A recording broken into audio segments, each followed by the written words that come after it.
Tony Fowler, pinuri sa bago nilang content na made for kids, patok at approved para sa mga parents ang bagong music video ni Tony Fowler.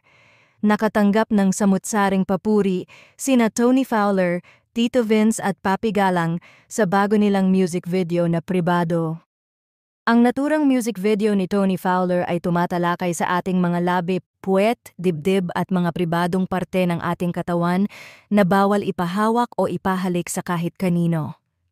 Ayon sa Toro Family, naglabas sila ng content na made for kids upang mag-raise ng awareness sa mga kabataan.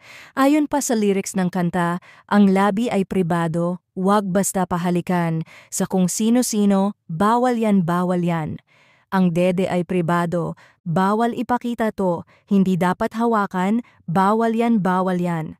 Mali yan, mali yan. Huwag mo kong hawakan, isusumbong kita kay nanay at kay tatay, pribadong parte ng katawan iniingatan. Ang puwet ay pribado, bawal ipakita to, hindi dapat hawakan, bawal yan, bawal yan. Gayon din ang Titi at Pepe ay binigyan nila ng linaw na bawal itong ipahawak at ipakita kahit na kanino. Marami naman sa mga netizens ang nagsasabi na ang mga ganitong uri ng music video ay pinagtatawanan ng karamihan pero may gustong ipakitang mensahe para sa mga bata.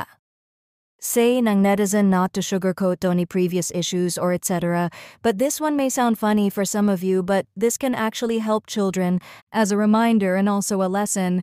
Goods ka John Mommy oni. Nothing funny about it actually. It makes sense.